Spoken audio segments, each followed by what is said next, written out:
죽으라는 시누이, 살리려는 나. 그날은 유난히 평범한 하루였어요. 나는 시장에서 감자를 고르고 있었죠. 감자의 상태를 하나하나 확인하며 오늘 저녁엔 감자조림이나 할까? 아들은 좋아하겠지. 그런 사소한 생각을 하고 있었죠. 마트 스피커에선 트로트가 흘러나오고 아이가 엄마를 졸라 과자를 사달라고 조르던 정말 아무 일도 일어나지 않을 것 같은 그런 평범한 오후였어요. 그런데 전화 한 통이 걸려왔습니다. 모르는 번호. 받자마자 굳은 목소리로 말했죠. 환자 보호자 되십니까? 교통사고입니다. 지금 바로 병원으로 오세요. 순간 머릿속이 하얘졌습니다.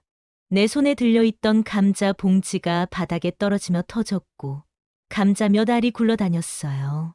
나는 그것도 모른 채 사람들을 밀치고 미친 듯이 병원으로 달렸죠. 도무지 발이 땅에 닿는지도 모를 정도로 땀이 흐르고 숨이 가빠졌지만 멈출 수 없었어요.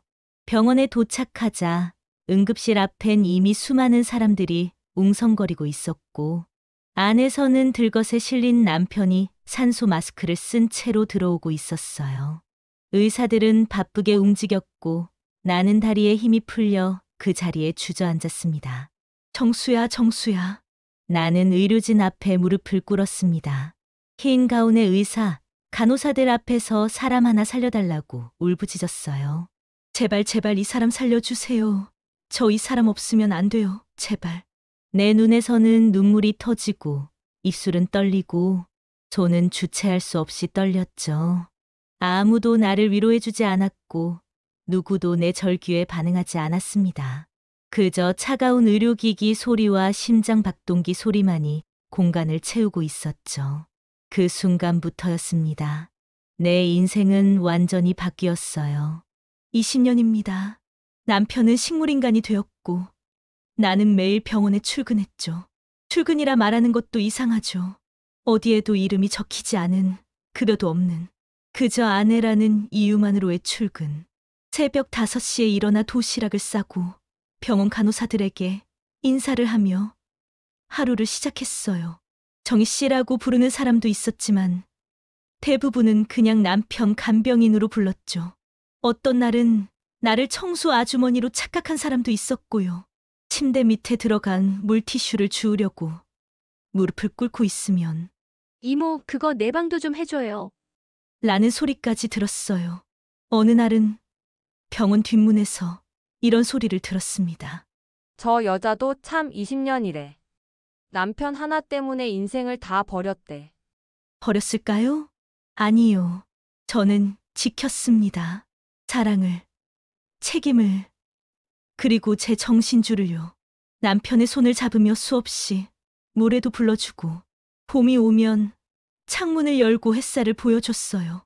여름엔 부채질을, 겨울엔 핫팩을 쥐어줬죠. 그는 눈을 감고 있었지만 난 그에게 말을 걸었어요. 오늘은 뉴스에 비가 온대. 정수야, 우리 아들 유치원 졸업했어. 당신 좋아하던 드라마 오늘 마지막 회야.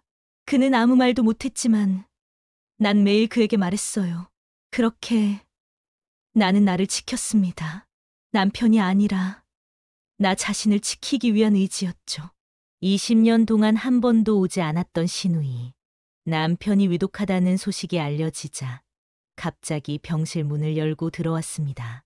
그 얼굴은 낯설지 않았지만 너무 달라져 있었어요. 화장도 진하고 손에는 명품백이 들려 있었고 입에서는 짙은 향수 냄새가 풍겼습니다. 언니 많이 늙으셨네요. 그 한마디에 가슴이 덜컥 내려앉았습니다. 그녀는 나를 위로하러 온 게 아니었습니다. 내가 20년간 간직해온 무언가를 빼앗으러 온 거였죠. 남편은 점점 숨이 가빠졌고 산소 수치는 불안하게 떨어지고 있었습니다. 그런데 그때 시누이가 내 귀에 대고 속삭였죠. 언니, 그만 꺼. 숨 막히게 하지 마. 산소 계속 넣으면 죽지도 못하잖아. 내 목까지 없애버리려고 그래? 나는 귀를 의심했습니다. 그 말은 분명 그를 죽이라는 뜻이었어요. 그녀는 단 한 번도 찾아오지 않았으면서 이제 와서 재산 분배를 걱정하고 있었죠. 나는 말없이 그녀를 바라보다 조용히 병실 밖으로 나가 의사에게 부탁했습니다. 이 사람, 이 병실엔 다시 못 들어오게 해주세요.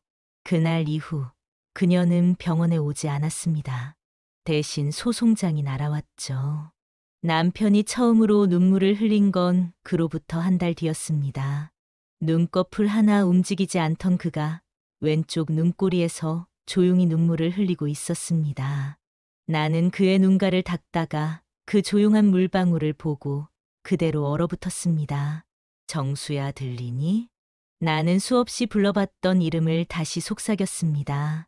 그날따라 병실은 고요했고 창밖엔 늦가을의 바람이 붉게 물든 은행잎을 흔들고 있었죠.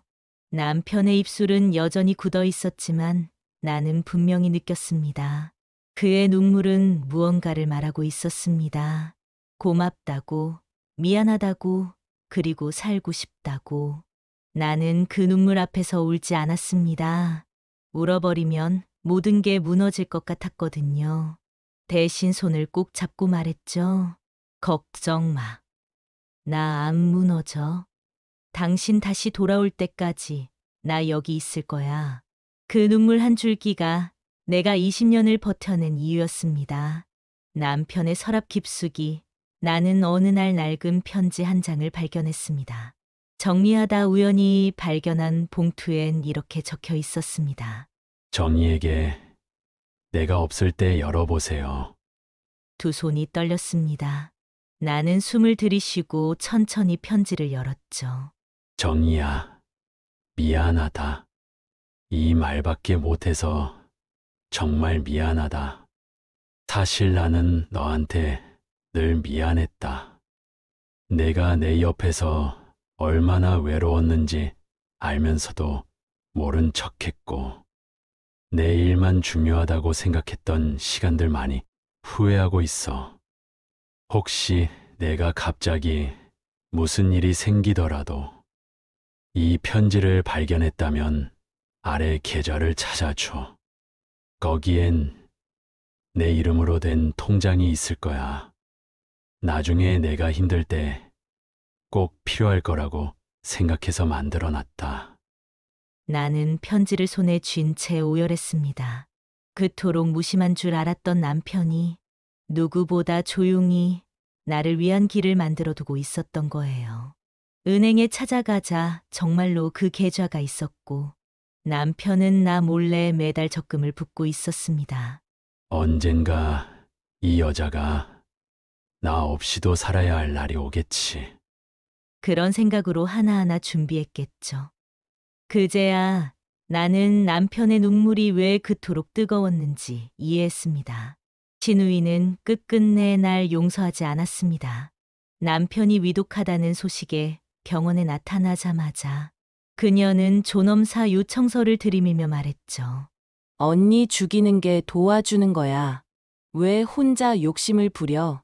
나는 법정에 섰습니다. 그녀는 내가 남편을 강제로 연명시키고 있다며 정신적 학대를 하고 있다고 주장했어요. 하지만 나는 흔들리지 않았습니다.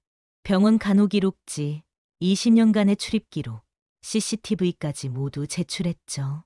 결정적으로 남편이 병원에서 남긴 일식 미약 상태에서의 유언이 공개됐습니다.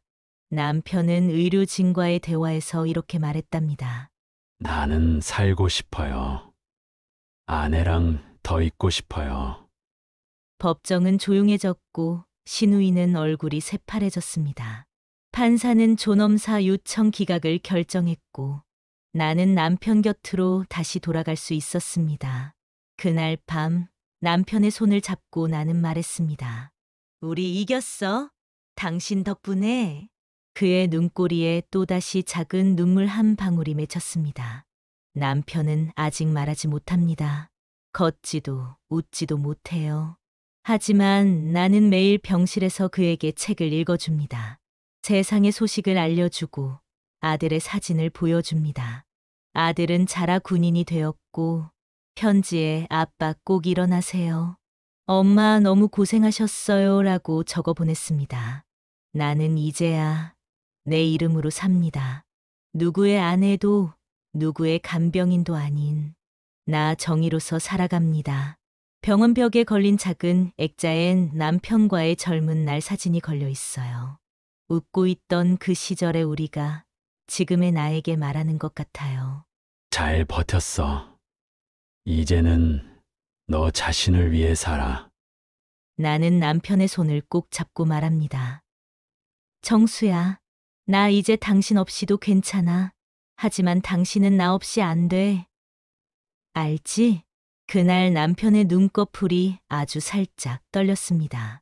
그리고 나는 미소 지었습니다. 세상이 뭐라 해도 우리는 부부니까요. 이 이야기에 대해 어떻게 생각하시나요? 댓글로 여러분의 의견을 남겨주세요. 다음 이야기가 궁금하시다면 채널 구독과 알림 설정 잊지 마세요.